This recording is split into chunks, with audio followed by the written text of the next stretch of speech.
नमो तस् भगवतो अरहतो सम्मा संबुद्धस्स। नमो तस् भगवतो अरहतो सम्मा संबुद्धस्स। नमो तस् भगवतो अरहतो सम्मा संबुद्धस्स। बुद्धं शरणं गच्छामि। तर बुद्धाच्याही काळामध्ये अत्याचार होत असताना स्वतः सिद्धार्थ राजकुमारांनी अत्याचाराचा सामना केला.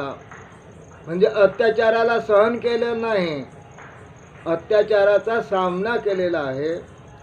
म्हणून आपल्याही जीवनामध्ये जर आपल्यावर कोणी अत्याचार केला असेल तर अत्याचाराचा आपल्याला काय करायचं आहे? सामना करायचा आहे आणि आपले संरक्षण करायचे आहे. सिद्धार्थ राजकुमार याला जेव्हा त्याच्या वडिलाला चिंता भासू लागली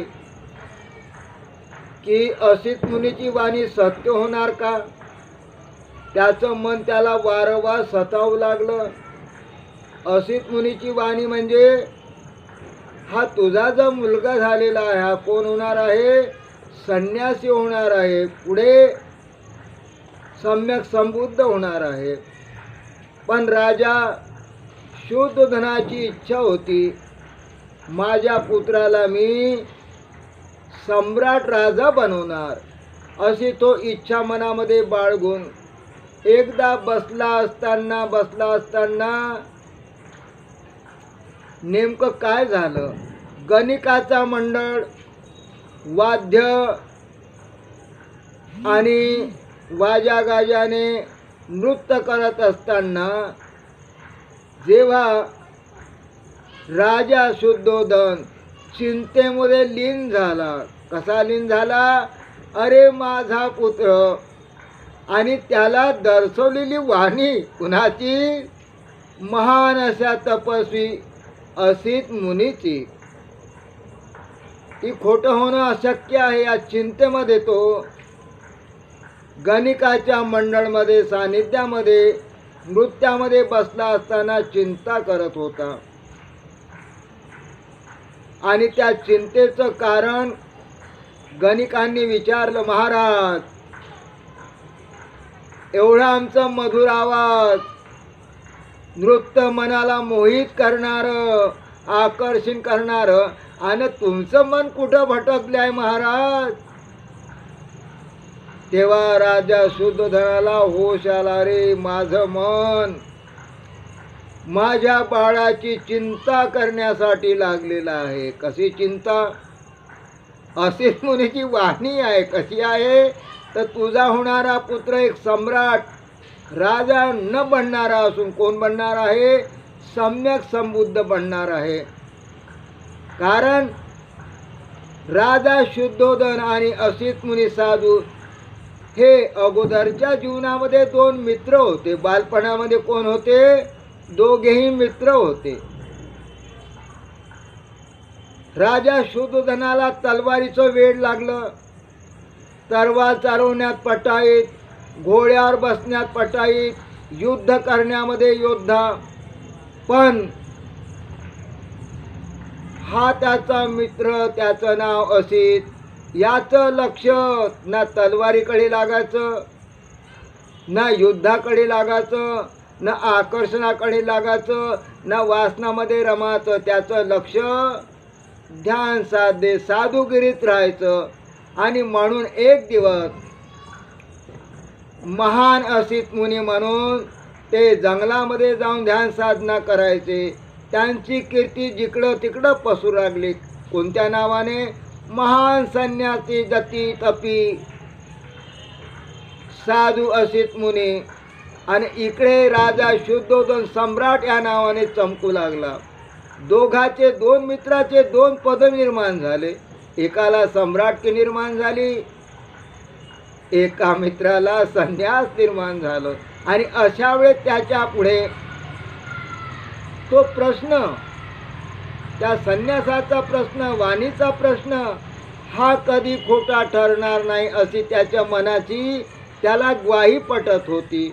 आणि म्हणून नृत्य चालूच असताना, वाद्य चालू असताना, संगीत चालू असताना त्या चिंतेमध्ये मग्न झाला, माझ्या पुत्राचं कसं. तेव्हा गणिका विचारतो, महाराज कशाच्या चिंतेत बसले आहात तुम्ही. तेव्हा असित मुनीची वाणी त्या नृत्य प्रमुख असलेल्या गणिकाला सांगितली, माझा पुत्र संन्यासाचं वेळ लागलेला असं विचार धरून बसलेला आहे, म्हणून मला चिंता सतवत आहे की माझ्या पुत्राचं जीवन भवितव्य काय संन्यासीच होणार. त्याला तर माझं मन सम्राट राजा बनवायचा आहे, योद्धा बनवायचा आहे. तेव्हा त्या गणिका काय म्हणाल्या, राजा शुद्ध म्हणाले, महाराज चिंता करू नका, हम है.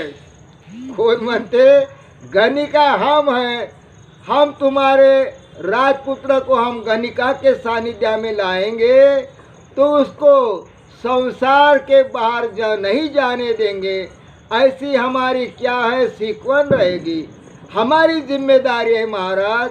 अगर तुम्हारे राजपुत्र को, सिद्धार्थ को हमने संसार में नहीं लगाया तो महाराज ये तलवार उठाना, हमारी गर्दन काट देना. उसने हम ही भर लिया नर्तकी गणिका ने. तो राजा को अच्छा लगा, थोड़ा क्या आ गया, आधार आ गया, सबूरी आ गई. और राजा बोले ठीक है. तो नर्तकी बोले, गणिका तुम्हारे बच्चे को हमारे इधर भेजो, गणिका के मंडल में भेजो. तो राजा ने ऐसा नया नया डिजाइन का क्या बनाया, गणिका का सजावट का सौंदर्यशाली डिजाइन वाला महल बनाया. और उसने सिद्धार्थ के पास जाकर बोला, सिद्धार्थ तुझे जाना है. उसकी माँ भी बैठी थी. माँ पूछते हैं कहाँ भेज रहे, राजपुत्र को कहाँ भेज रहे. तेरे को नहीं मालूम तो चुपचाप बैठ. उसको गणिका के पास भेजना है. उसको कहाँ भेजना है, गणिका के पास भेजना है, क्योंकि इसका दिल नहीं गम रहा इधर. ऐसा चिंता करते हुए बैठते रहता है, किस विचार में मग्न रहता है. यह हमारा ऐसा काम नहीं चलेगा. तो इसलिए इसको कहाँ भेजना है, गणिका के साथ, नृत्य गायनी के साथ भेजना है. वहाँ उसको शिक्षण देना है, सौंदर्य क्या है, संसार क्या है, स्त्री का क्या है, आकर्षण क्या है, इस जाल में सिद्धार्थ को फिट करना है, फंसाना है.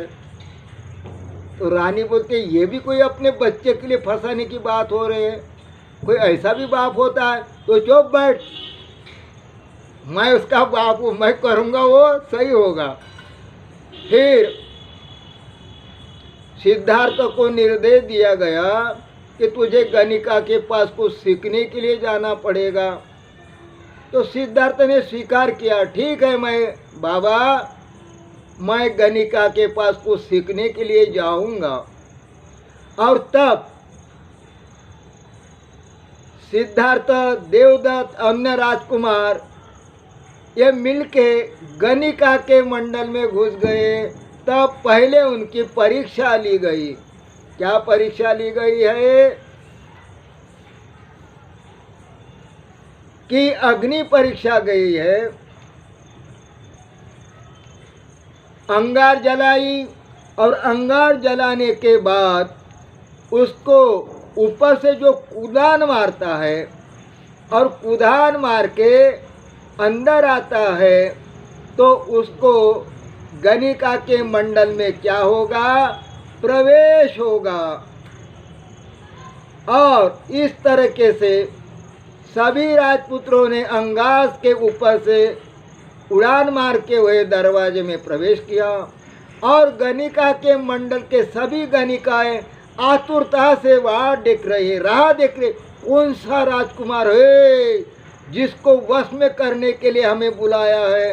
नाना तरह तरह के वेशभूषा डांस करने वाली गणिकाएं, नर्तकी, विदेशी भी बुलाए गई थी, संगीतकारी।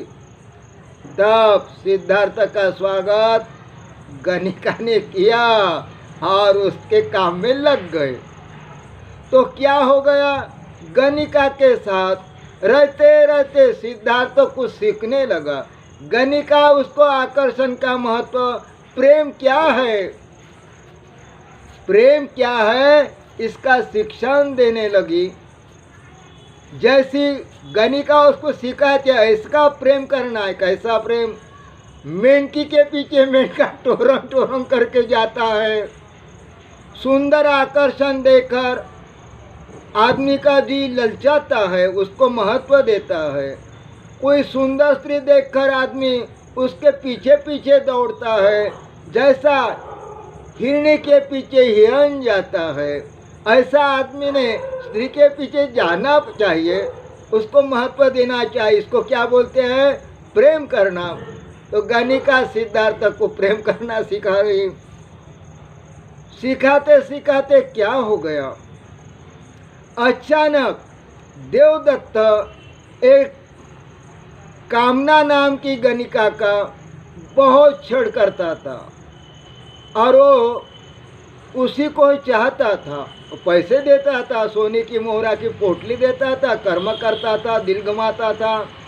एक दिन वो कामुका नाम की गणिका अस्वस्थ थी, तो देवदत्त ने उसको आग्रह किया, तेरे साथ ही कर्म करना है, और इसको बुलाया। उसके कर्म करते करते वो गणिका बीमार पड़ गई, अस्वस्थ हो गई, दुर्बल हो गई।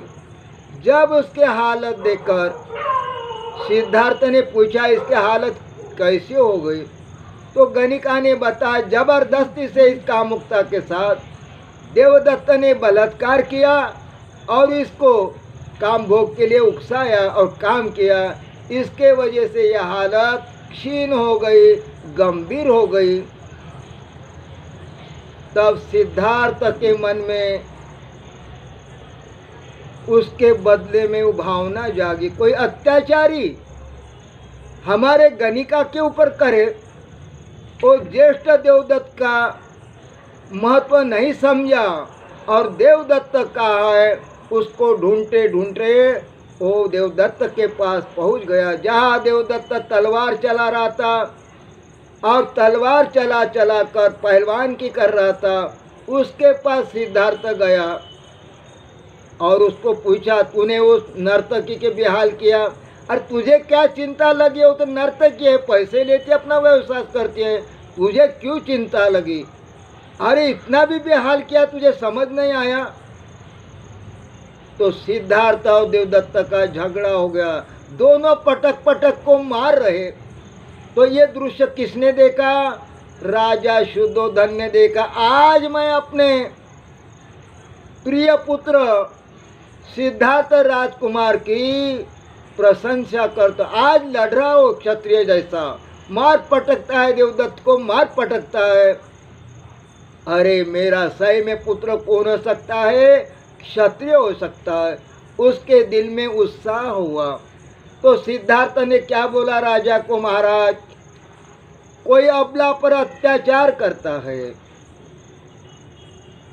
तो अबला क्यों सहन करे, अत्याचारी को दंड होना चाहिए।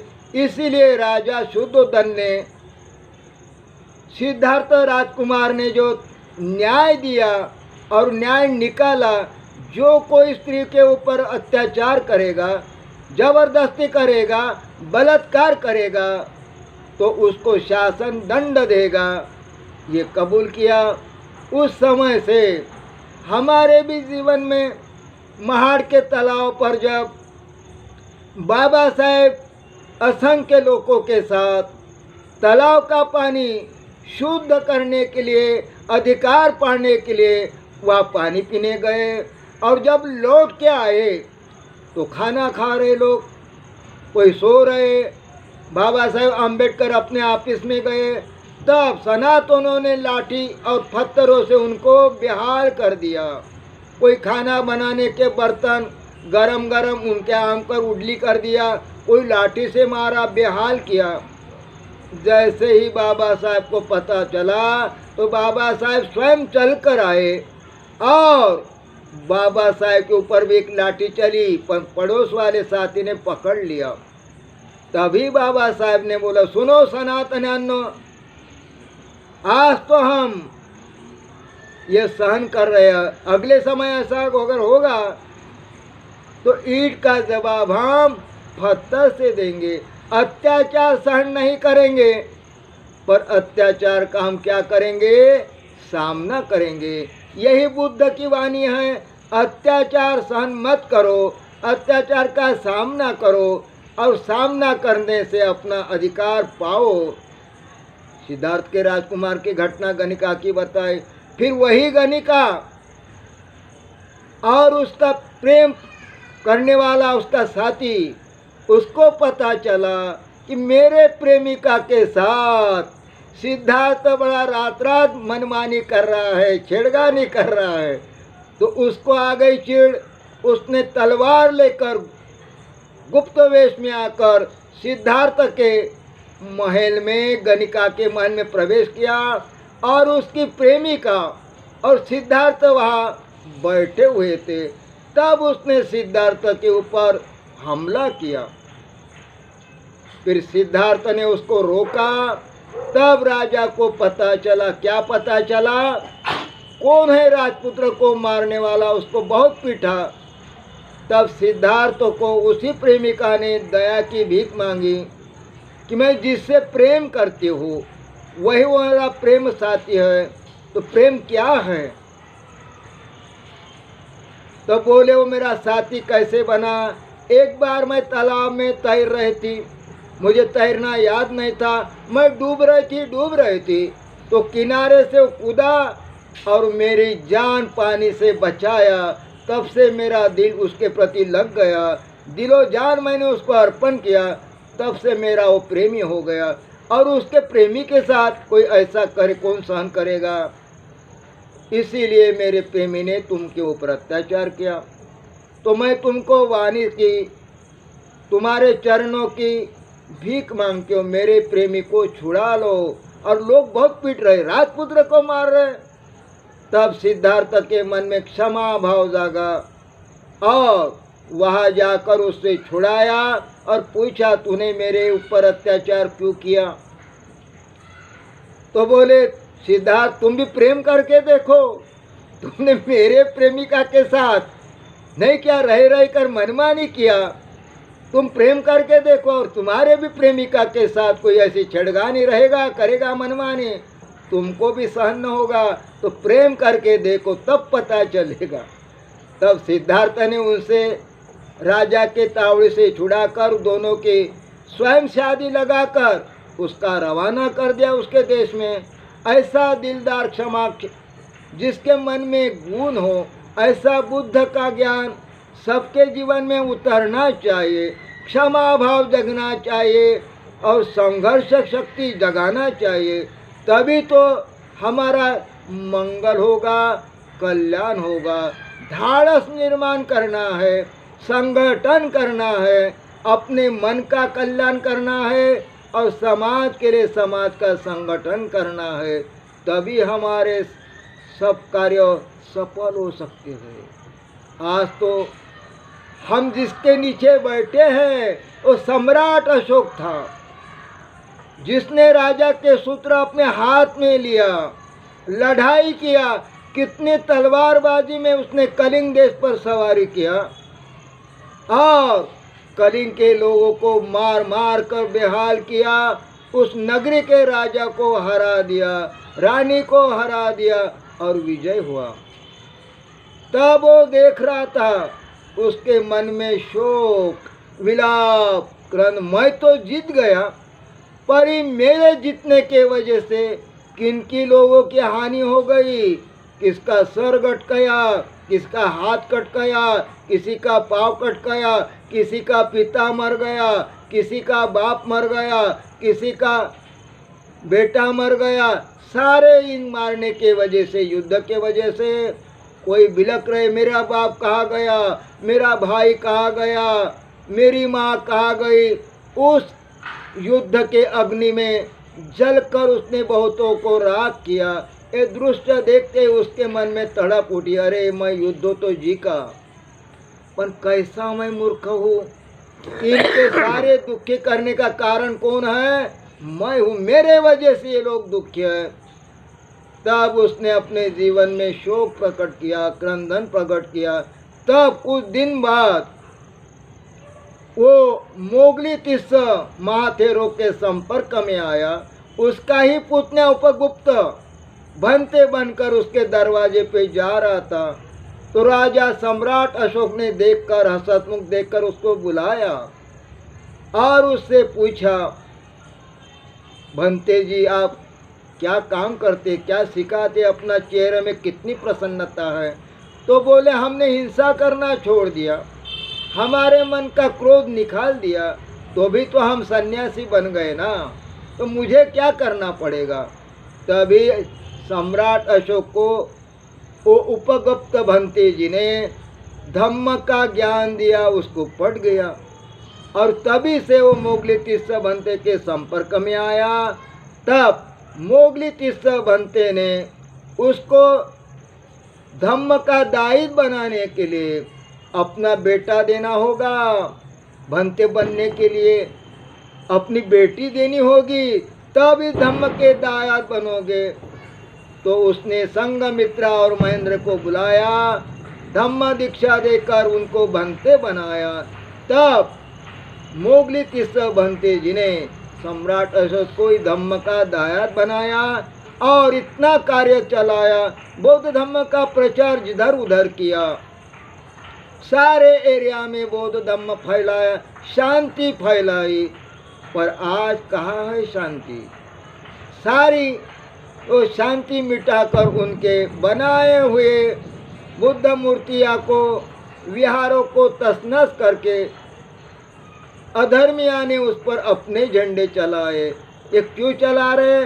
समाज का संगठन नहीं है, एकता नहीं है, तो इसीलिए संघम शरणम गच्छामि। तो हमें क्या करना है? एकता निर्माण करना है। किसके लिए? हमारे भले के लिए, औरों के भले के लिए। इसीलिए बुद्ध ने क्या सिखाया है? संघम शरणम गच्छामि, संगठित हुआ। बाबा साहेब ने क्या सिखाया? शिखा संघटित आणि संघर्ष करा, आपले अधिकार मिळवा। आपल्याला आपल्या जीवनाचे अधिकार मिळवायचे आहे, तर संघर्ष केल्याशिवाय दुसरा पर्याय नाही, नाही तो जन्म आला तो मरणार आहोत। म्हणून आपल्या जीवनामध्ये सुख शांती संतुष्टी हवी आहे, तर आपल्याला संघटन करून आपल्या जीवनाचं सोनं करायचं आहे। नमो बुद्धाय, जय भीम। सब पापस्य करणं कुशलसोपसंपदा, स्वचितो पर्योदपणं एतं बुद्धान शासनं। बुद्धं नमामि, धम्मं नमामि, संघं नमामि।